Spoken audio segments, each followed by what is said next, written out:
Jadi ChatGPT ini harus bisa kita manfaatkan untuk hal yang baik. Ada banyak catatan di ChatGPT. Ini mesin, ini teknologi. Dia tidak punya hati, dia tidak punya pikiran. Tapi yang jelas, dia punya banyak sumber. Ketika saya ketik, tolong keluarkan hadis-hadis dalam Sahih Bukhari tentang pendidikan. Itu keluar. Tapi dia jelaskan dulu tentang Sahih Bukhari itu apa, siapa pengarangnya, berapa banyak jilidnya yang ditulis oleh ChatGPT. Dan itu fakta betul apa yang disampaikan oleh ChatGPT terkait dengan kitab Sahih Bukhari. Dan keluarlah hadis-hadis tentang pendidikan. Ada beberapa hadis yang kita akan bahas. Saya penasaran lagi. Saya cari lagi di ChatGPT. Tolong keluarkan hadis-hadis tentang pendidikan dalam kitab Sahih Muslim. Keluar juga itu. Nah, kita jangan alergi dengan perkembangan teknologi. Di kita jangan kaku juga terkait dengan penggunaan teknologi, sebab ada banyak manfaat yang bisa kita dapati. Jadi ChatGPT ini atau AI ini harus dijadikan mitra kita belajar, untuk kita belajar banyak pengetahuan yang belum kita ketahui, gitu ya. Kemudian saya juga tambah lagi hadis dalam Sunan Tirmidzi dan Sunan Abi Dawud, karena Sunan Abi Dawud yang saya tahu itu banyak hadis tentang pendidikan di dalam Sunan Abi Dawud. Kedua, ini 4 hadis saya cari tentang pendidikan dan hari ini kita jadikan tema untuk kita bahas. Teman-teman, di dalam beberapa kitab hadis tersebut ada hadis yang memang ini sudah kita tahu bersama. Kita baca nanti barang-barangnya. Hadis yang pertama yang saya sampaikan, Allahumma inni a'udzubika min ilmin la yanfa'. Ini hadis ini ada di dalam 4 kitab tersebut.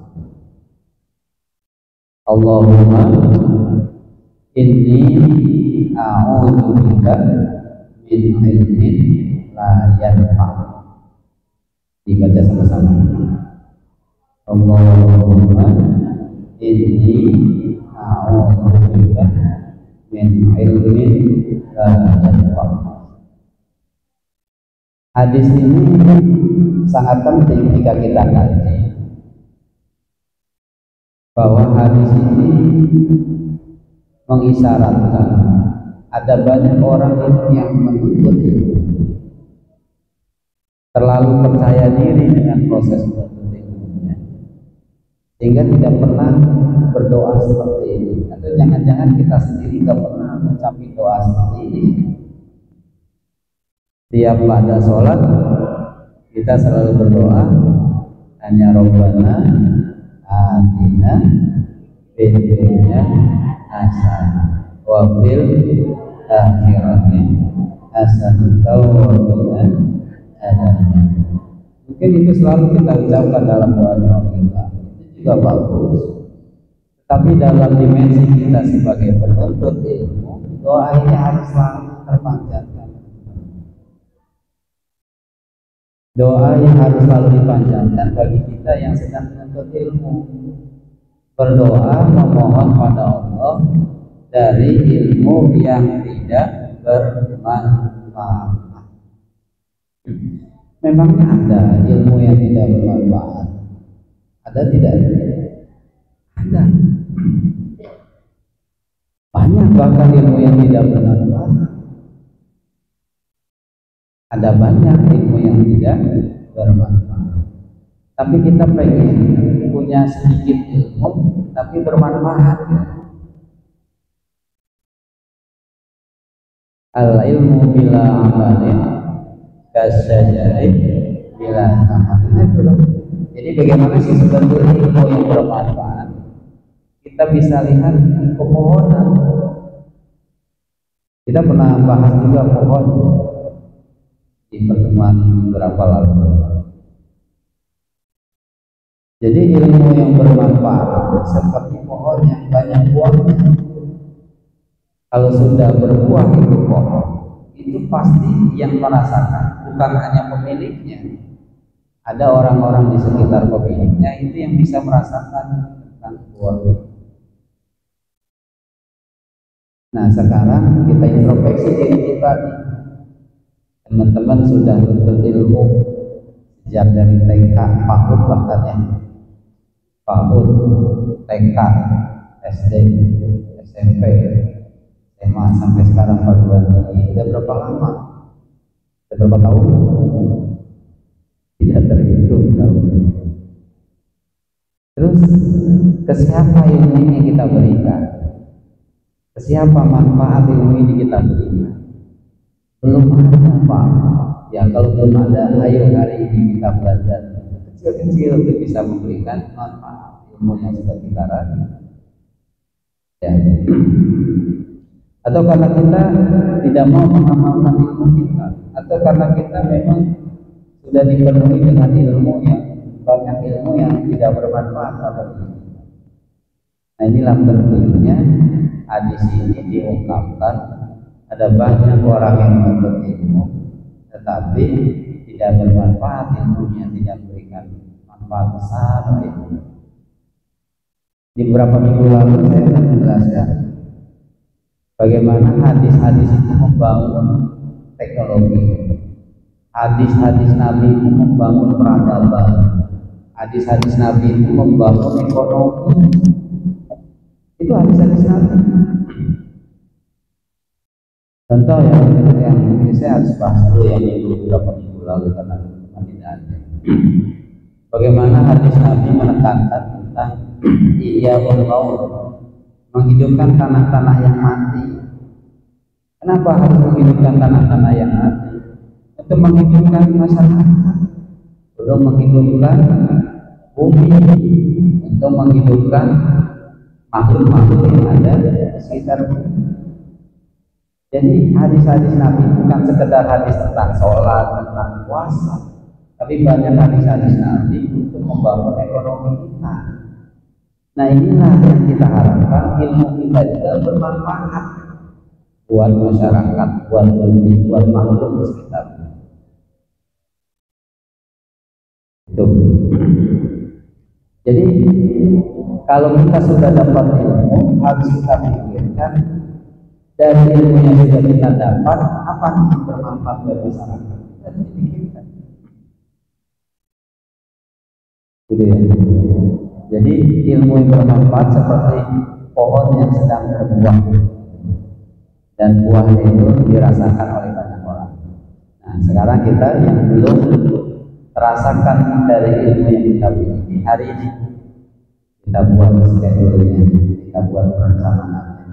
Saya harus kasih ilmu kemana ya.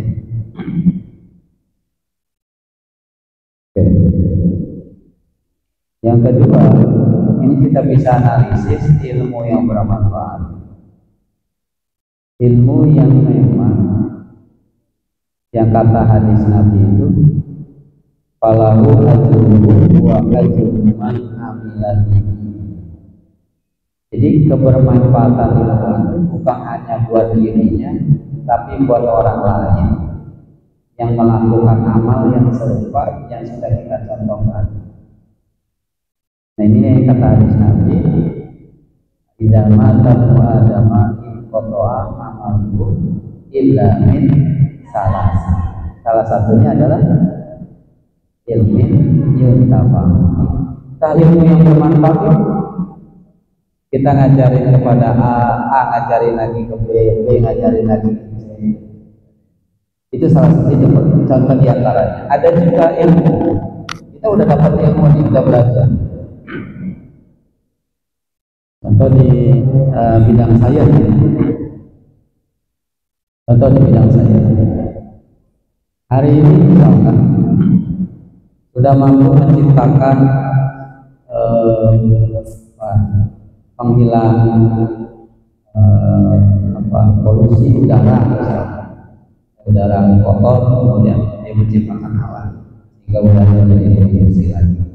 Itu kan orang-orang yang bermanfaat di dalam situ, manfaat juga akan dirasakan oleh orang yang membuat alat itu. Nah, kita sekarang harus berpikir membuat alat yang bisa alat ini betul-betul bermanfaat untuk manusia. Termasuk ya kalau di zaman dulu Nabi Nuh bikin perahu ya, untuk mengatasi banjir besar. Zaman Nabi Muhammad yang kita dengar salah satu mukjizat Nabi Muhammad keluar air dari jari-jarinya. Tetapi yang harus kita yakinkan bahwa dimanapun Nabi berusaha mencari air, itu akan keluar. Jadi sudah tahu daerah-daerah yang sumber air yang banyak itu Rasul punya kemampuan. Jangankan Rasul, orang modern aja hari ini naik tanahnya banyak air. Sudah tahu dia, karena dengan kemampuan itu. Nah ini ilmu yang bermanfaat, ini bermanfaat buat kemaslahatan manusia dan makhluk di sekitarnya. Jadi kita harus berpikir hari ini, sejak hari ini, untuk memberikan manfaat dari ilmu yang sudah kita dapatkan. Itu ya. Jadi doa ini harus selalu dipanjatkan. Yang kedua, kita harus berpikir apa yang harus bisa kita berikan dari ilmu yang sudah kita dapatkan hari ini. Makanya kemarin saya sudah kasih tantangan kepada teman-teman. Ada masjid, datang ke masjid. Saya mau belajar ajar, saya mau mengamalkan ilmu saya. Ada orang lagi belajar, datang. Saya izin mau membantu. Belajar dari sekarang kecil, sejak dini. Mau mengamalkan ilmu. Jangan cari ekonominya dulu, jangan cari uangnya. Cari berpikir, saya punya ilmu, saya ingin amalkan sedikit demi sedikit. Ini nanti kalau sudah jadi sarjana, sudah jadi magister, sudah enggak berpikir lagi cari kerjaan. Oh ya, saya sudah bisa sejak dini gitu ya. Itu ya. Jadi ini doa yang harus kita panjatkan. Yang kedua yang harus kita pikirkan juga supaya kita punya ilmu yang memberikan manfaat besar. Hadis kedua, ini juga ada di Sahih Muslim. Innama ana lakum bi manzilati walidi u'allimukum. Ini teman-teman pakai saja ChatGPT yang gratisan. Dicari seperti saya tadi cari ya. Keluarkan hadis-hadis tentang pendidikan dalam kitab Sahih Bukhari, dalam Sahih Muslim, dalam kitab Sunan Abi Daud. Itu akan banyak hadis-hadisnya. Nah ini salah satunya. Innama ana lakum min manzilatil walid mu'allimukum. Sesungguhnya saya, kata Rasulullah, terhadap kalian posisinya seperti seorang ayah, seorang bapak. Mu'allimukum, ketika mengajarkan kalian. Paham ya? Sudah terjemah. Jadi Rasul ketika mengajarkan umat, posisinya seperti seorang ayah di manzilatil wali. Posisi beliau seperti seorang bapak. Yang namanya seorang bapak, seorang ayah pasti akan tulus ikhlas mengajarkan anak-anaknya. Yang namanya seorang bapak pasti dekat hubungan antara murid dan gurunya. Yang namanya posisi seperti ayah pasti punya tanggung jawab yang besar. Jadi ketika sudah ada SK kita sebagai guru atau dari kepala sekolah, sudah ada SK kita sebagai guru, baik guru PPL ya PPL, baik guru praktikan atau guru-guru yang hanya sekedar statusnya guru di masyarakat, itu posisinya harus sudah menjadi manzilatul wali. Perempuan manzilatul wali, posisinya seperti seorang ibu ya, ketika mengajarkan anak didiknya. Kenapa hadis ini penting? Karena tidak ada jarak, tidak boleh ada jarak antara guru dan murid. Tidak boleh ada benteng yang kuat antara murid dan guru. Tidak boleh. Jadi hubungannya harus benar-benar kekeluargaan, kasih sayangnya besar, tinggi, manzilatil wali, posisinya seperti itu.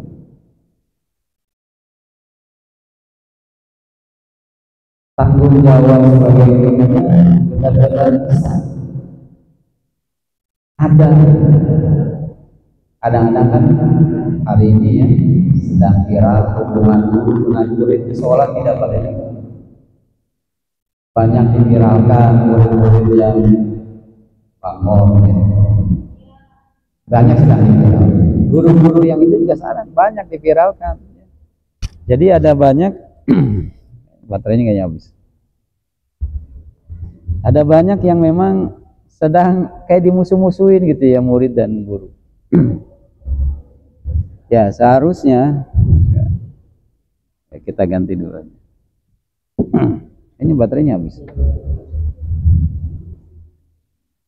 Kalau kita lihat ada murid yang bangun yang gak usah diviralkan juga. Apa perasaan seorang murid atau seorang orang tua yang punya anak bangun kemudian diviralkan? Pasti nggak enak.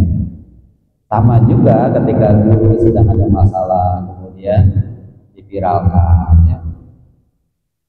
Tidak tahu ya, sekarang memang viral ini menjadi senjata ampuh untuk mengatasi persoalan. Padahal dalam Islam tidak harus seperti itu. Jadi kalau kita dizolimi orang, nggak harus diviral-viralkan ya. Tapi memang berat ya memaafkan. Tapi itulah pahalanya besar. Jadi saya lihat ini fenomena di kita ini unik gitu ya, gampang memviralkan. Ya teman-teman bayangkan sajalah kalau jadi orang tua murid itu ya, malunya kan luar biasa. Oh, anak saya kayak gitu. Atau ada guru yang punya kasus tertentu diviralkan juga, atau kita yang jadi gurunya atau jadi sekolah di situ kan ya ngeri juga gitu ya. Jadi ini mungkin salah satunya hadis ini penting supaya kita tumbuhkan. Menjilatil walid itu nggak ada dendam jadi guru, nggak emosian. Jadi murid juga sama, harus bisa memaafkan. Guru harus lebih besar rasa maafnya ketika menghadapi murid yang seperti ini. Bahkan Yusuf Kala mengatakan, kami dulu digembleng dengan guru-guru yang keras jadi seperti ini. Ya. Jadi murid-murid sekarang tidak siap menerima sikap keras, tegas dari seorang guru. Ya. Tapi kalau posisinya manzilatil walid, seorang bapak juga akan wajar ya punya sikap keras, tegas pada anaknya sendiri ya. Karena memang punya tanggung jawab besar. Nah, sekarang juga sama, peran orang tua juga terhadap anaknya tidak, posisinya udah mulai lemah ya, tidak berani menegur anaknya. Sama, guru juga nggak berani menegur muridnya yang nakal gitu ya. Nah, ini ya, jadi bimanzilatil walid itu harus kita tumbuhkan. Kalau kita mendidik dengan rasa cinta, apapun yang dilakukan oleh murid-murid kita ya sudah bagian dari apa ya, kerikil-kerikil yang harus bisa kita hadapi. Saya ngajari dengan cinta kok. Kalau tidak dibalas dengan cinta lagi ya nggak masalah. Kalau teman-teman jadi guru kan gitu ya, harus siap seperti itu ya. Ya namanya manusia kan disakiti pasti sakit juga.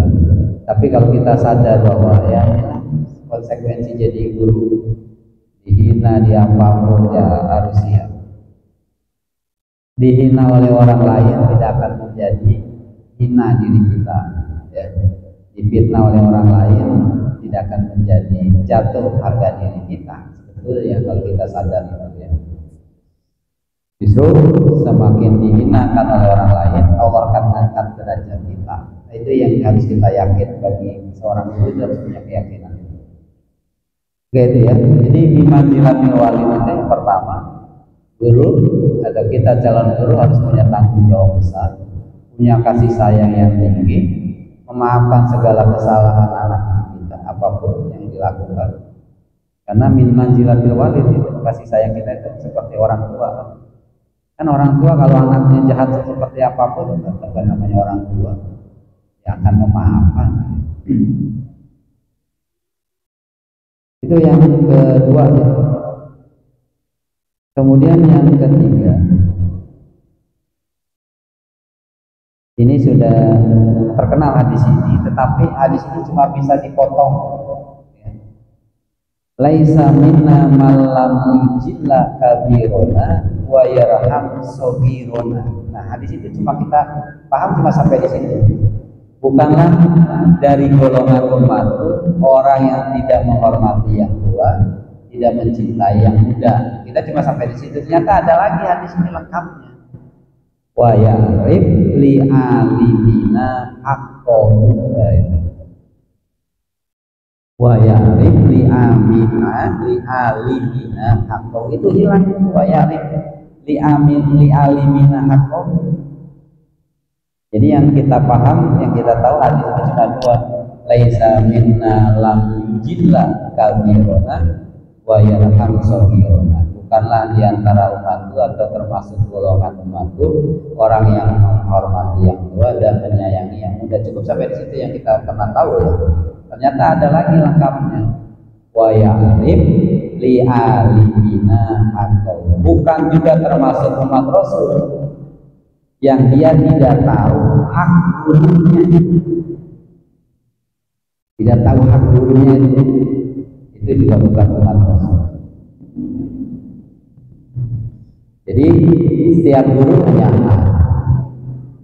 Nah, kalau hak guru berarti kewajiban kita murid. Kalau murid tidak tahu hak gurunya, nah itu juga bukan termasuk umat Rasul. Laisa minna man ya'rif li alimina haqqahu. Jadi harus tahu tuh hak guru ya. Ini perlu didetail ya. Kalau yang lam yujilla kabirona udah paham lah ya. Tidak menghormati yang tua, tidak menyayangi muda ya. Nah ini yang wa ya'rif li alimina. Saya juga tidak tahu ternyata ada hadis ini, nanti diperkuat saja. Jadi seorang murid itu harus tahu hak guru. Apa hak guru? Ya, yang harus dipenuhi oleh seorang murid, menghormati gurunya, membantu gurunya, memberikan kemudahan buat gurunya, memfasilitasi fasilitas buat gurunya di perkuliahan. Teman-teman suka ngasih air minum nggak sih kalau di kelas? Harus ya, dosennya dari kasih air minum itu hak dosen dapat minum. Kalau sekarang kan sudah ada nih ya, masuk YouTube-nya juga ada. Di kelasnya ada uang kelas untuk air minum, itu hak guru, hak dosen, wajib kita penuhi.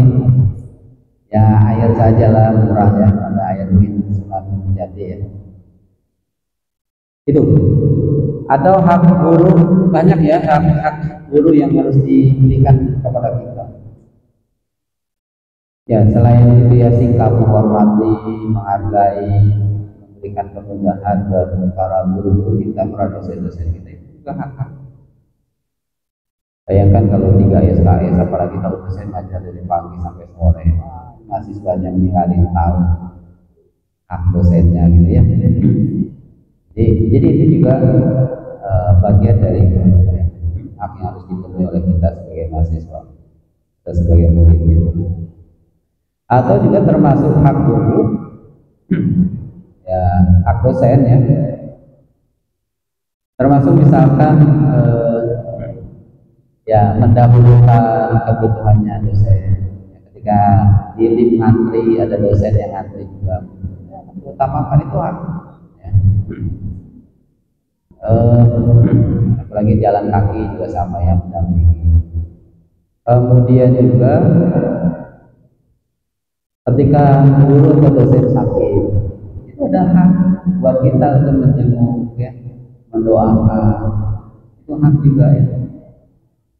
Apalagi hak dosen atau hak guru yang harus dipenuhi oleh muridnya. Dosennya sakit harus dijenguk, didoakan. Ya, termasuk juga kebutuhan kalau bisa. Tapi kan kita juga masih sama-sama butuh ya. Jadi nggak perlulah yang sakit. Tapi yang jelas itu ketika sakit, ketika susah, ketika ada masalah, ya kalau bisa kita muridnya ya bisa meringankan, ya.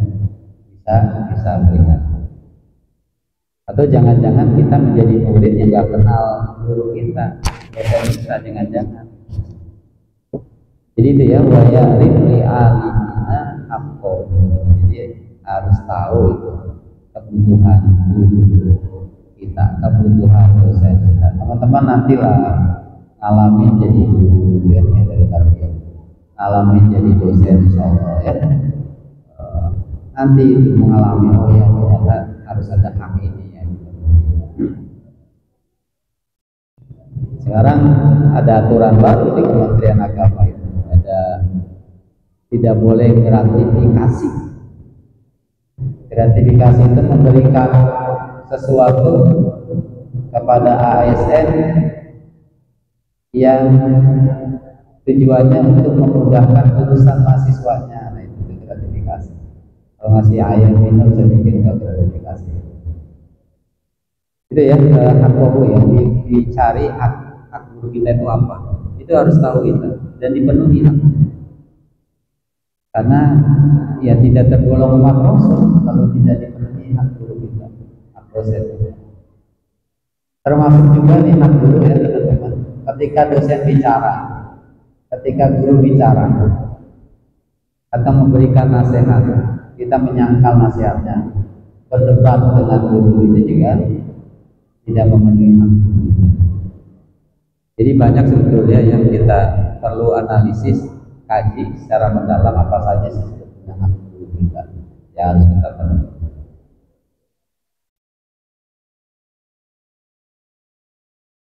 Bagaimana sih perbedaan menghormati yang tua, menyayangi yang muda?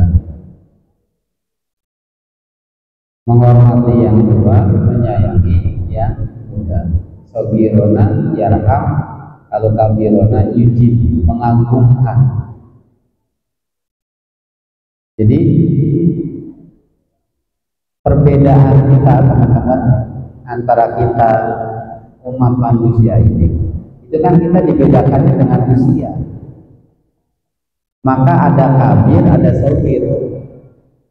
Jadi posisi kita itu sebetulnya ada di tengah-tengah ya.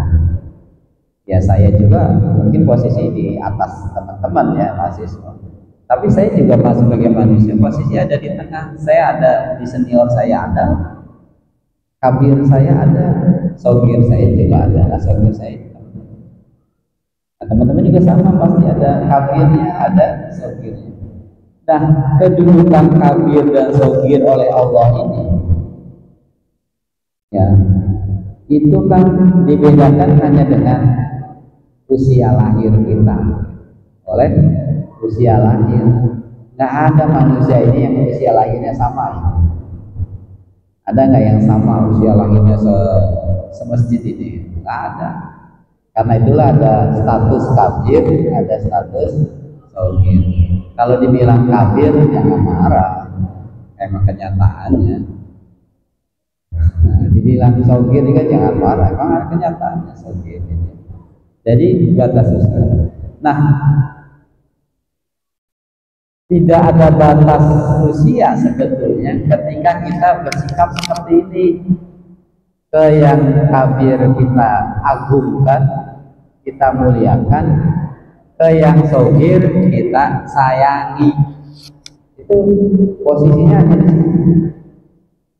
Ketika kita mengagungkan yang senior, yang kabir, itu sudah akhlak mulia, derajatnya sudah derajat mulia, pahalanya sudah luar biasa.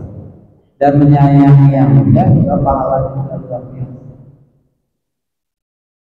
Jadi tidak ada yang senior pengen diagungkan, nggak ada.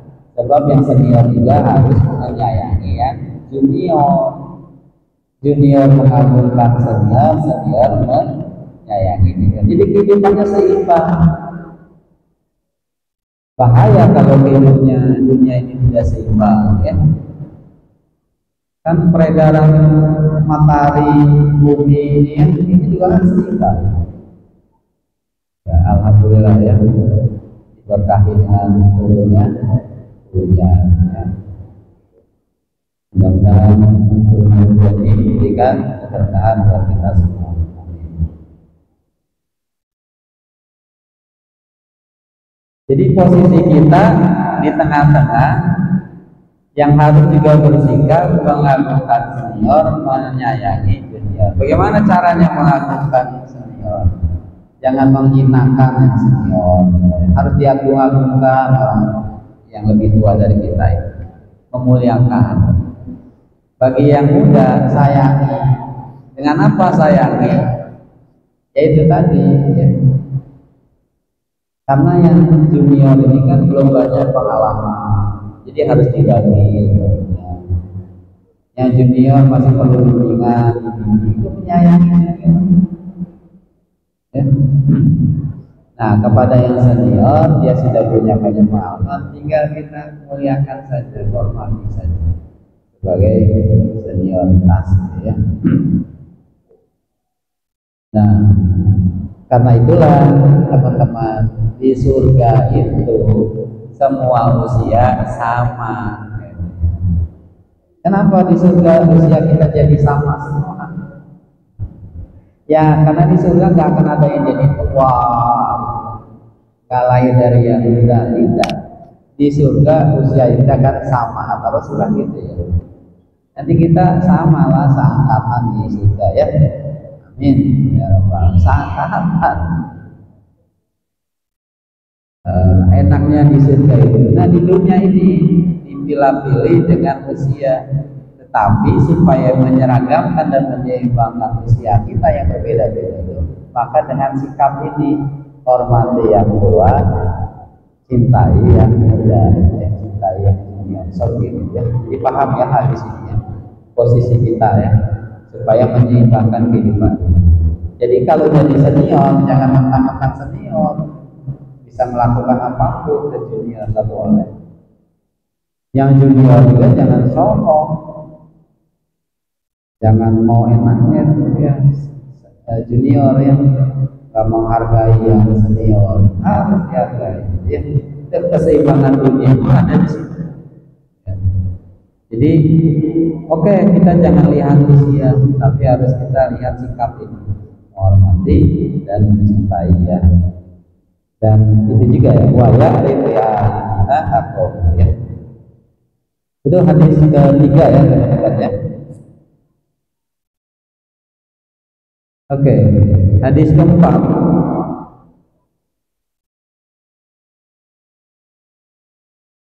Innallaha lam yab'atsni mu'annitan wala muta'annitan, walakin ba'atsani mu'alliman muyassiron.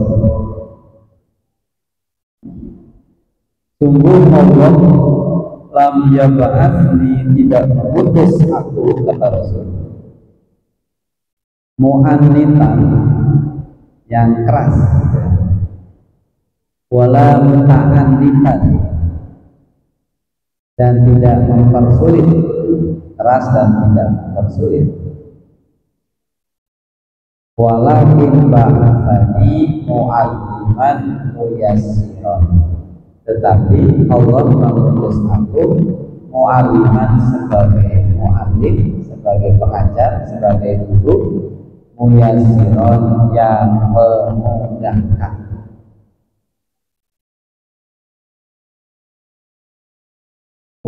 Mu'alliman muyassiran, ya.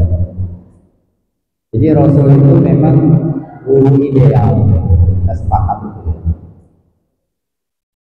Guru yang benar-benar, ya, basiron wa nadhiron, ya. Basiron itu memberikan kabar baik, betul-betul baik, jadi nggak nyusahin. Nadhiron, memberikan peringatan, kena gitu peringatannya langsung ke hati, menyentuh peringatan. Di kita kan susah, ya, susah menerapkan ini, nadhir ini. Kalau ngancam ke anak didik kita malah nggak sadar hatinya, malah tambah berani gitu. Jadi nggak menyentuh ke hati. Tapi Rasulullah nadhironnya luar biasa. Ya, ini kita memang harus banyak-banyak istighfar kalau sudah jadi guru, ya. Karena peringatan kita atau ancaman yang kita berikan itu bukan dari hati, gitu. Jadi dari emosi, sehingga akhirnya juga ditanggapi emosi lagi oleh peserta didik kita. Nah, ini banyak beberapa kasus sering terjadi seperti itu.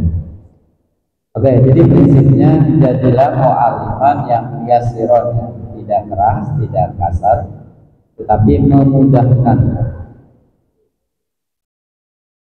Nah, guru yang memudahkan itu, teman-teman, materi yang sulit akan terlihat mudah, bukan malah jadi sulit, gitu ya. Atau bisa memilih metode yang tepat supaya tujuan pembelajarannya langsung tercapai. Itu muyasirah juga. Atau membuat media yang justru juga lebih memudahkan mahasiswanya bisa menggunakan itu sehingga belajar bisa lebih mudah. Nah, inilah yang saya tadi sampaikan di awal ya. Sampaikan di awal, sekarang sudah berkembang teknologi yang luar biasa yang memudahkan kita bisa belajar dengan baik. Saya sedang penelitian tentang AI. Nah, diminta dari Turki untuk menulis artikel tentang AI di Indonesia, penggunaan AI dalam pembelajaran bagi mahasiswa. Mungkin ada yang sudah ngisi angketnya ya, nanti saya kirim bagi yang belum isi. Jadi teknologi sekarang ini sebetulnya memberikan kemudahan buat kita belajar, biar kita lebih mudah memahami materi, lebih mudah menguasai materi, bukan justru kita menjadi bodoh, dibodohi oleh AI kan. Makanya cek and recheck, review, ya, direview kembali yang dihasilkan oleh AI, dicari kebenaran yang dibuktikan oleh AI, itu perlu kita lakukan ya. Sekarang mah bimbingan skripsi, tesis, mahasiswa sekarang wajib punya AI. Itu AI itu berbayar 300.000 per bulan. Karena beda AI yang gratisan dengan AI yang berbayar.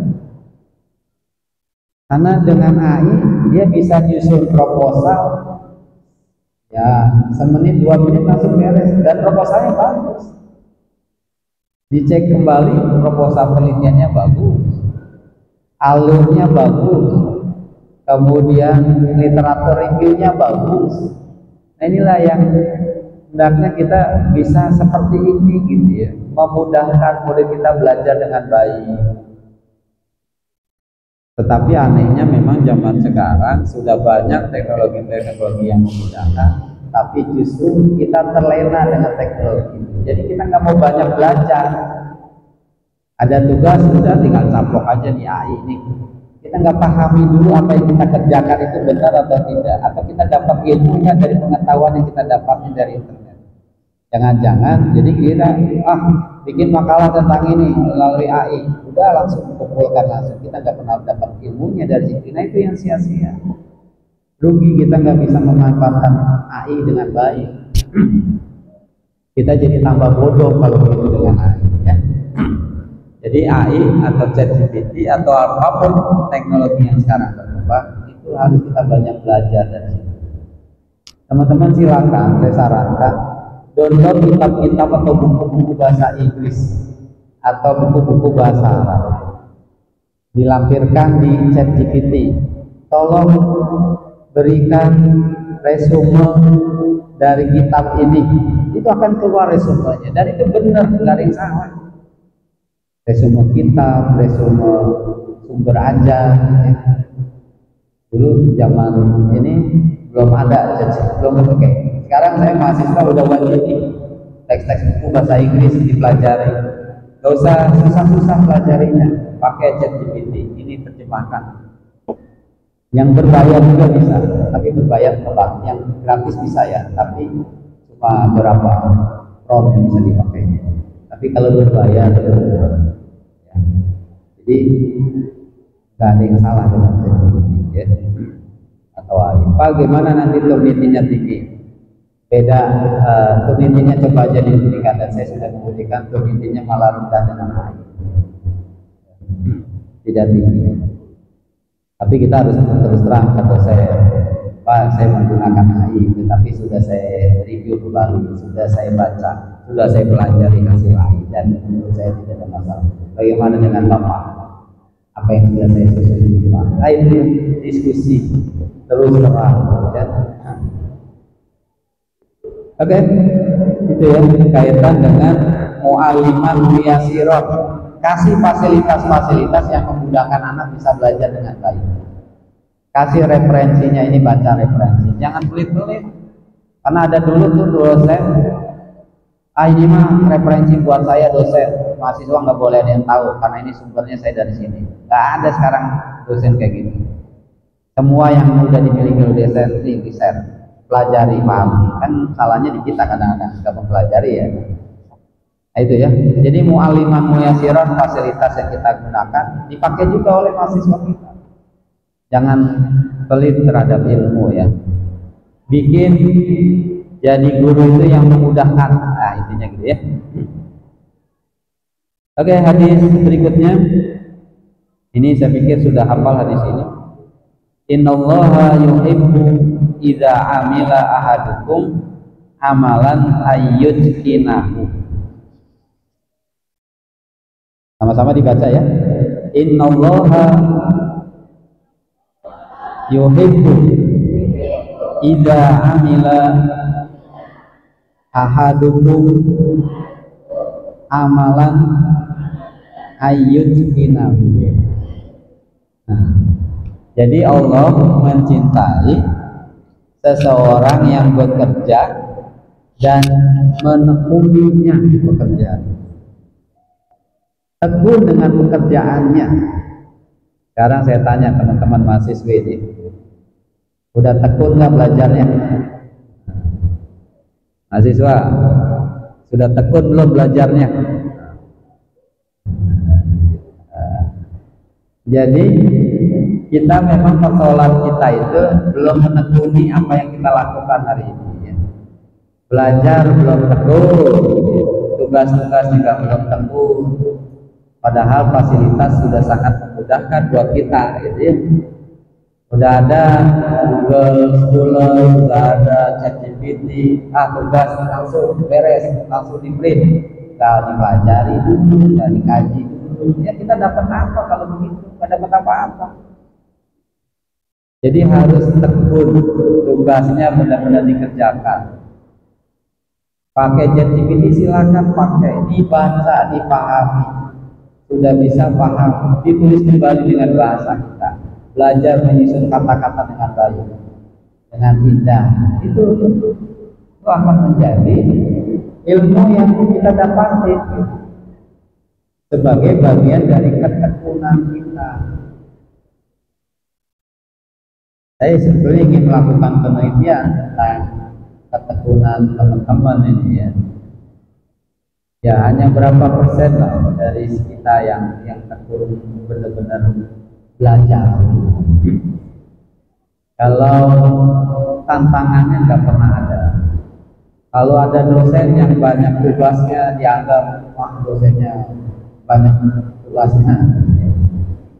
Ada dosen yang memudahkan atau tidak ada tugas, ya kitanya jadi terlalu santai. Jadi kalau teman-teman mau pilih dosen yang mana? Dosen yang banyak tugasnya atau dosen yang nggak ada tugasnya sama